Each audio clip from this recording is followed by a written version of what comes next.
ఎన్నికల ముందు ఒక వాగ్దానాలు చేసి ఎన్నికల తర్వాత దాని గురించి స్పందించకపోవడం ఖచ్చితంగా పొరపాటే.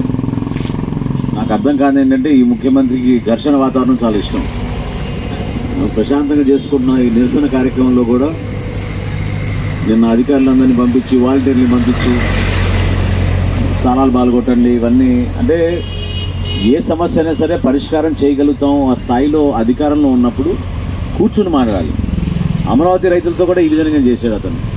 పక్కనే ఉంటారు, వాళ్ళు పిలిపించుకుని కూర్చుని మాట్లాడుకుని న్యాయబద్ధమైన సమస్యలు కానీ పరిష్కారం చేయడానికి కానీ ఓ ప్రయత్నం చేస్తేనే ప్రజాస్వామ్యం.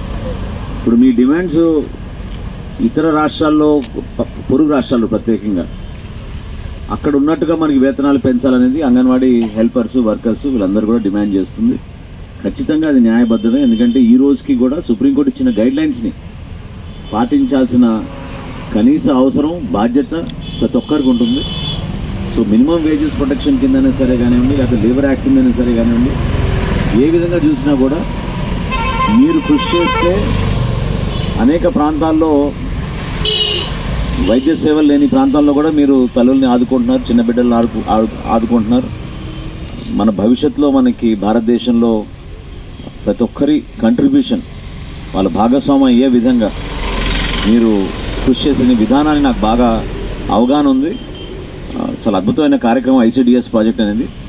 అందులో భాగంగా మీరందరూ కూడా ఇన్వాల్వ్ అవడం, మీరు ఈ విధంగా ఈ రోజున రోడ్డుకి ఎక్కడం అనేది దురదృష్టమైన పరిస్థితి.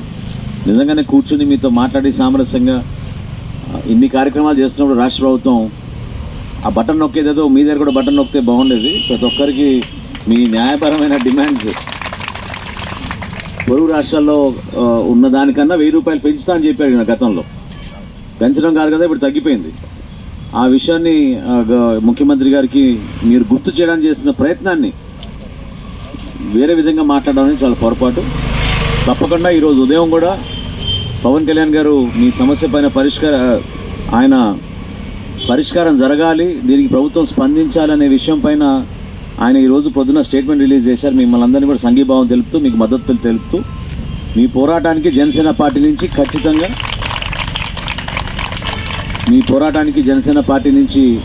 రాష్ట్ర వ్యాప్తంగా మేమందరం కూడా మీకు మద్దతు తెలుపుతున్నాం.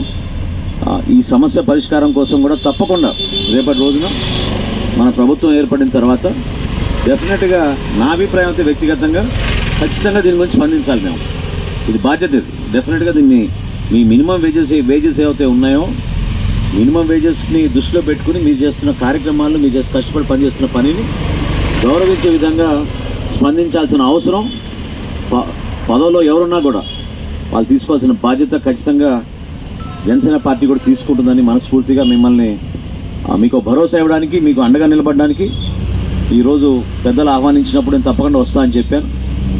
అదృష్టంగా భావిస్తున్నా. మిమ్మల్ని కొంచెం లేట్గా వచ్చాను, అయినా కానీ మీ అందరూ ఉన్నందుకు భవిష్యత్తులో కూడా మీ వెంట ఉంటాం. ఖచ్చితంగా రేపటి రోజున ప్రభుత్వం ఏర్పడిన తర్వాత మీరు ఏవైతే ఈ ఆర్థిక అంశాలు లేవనెత్తారో వాటిని తప్పకుండా మేము సామరస్యంగా అదేవిధంగా మిమ్మల్ని గౌరవించే విధంగా చేస్తామని ఈరోజు నేను మీకు జనసేన పార్టీ తరఫున పవన్ కళ్యాణ్ గారి తరఫున నేను మీకు మాటిస్తున్నాను.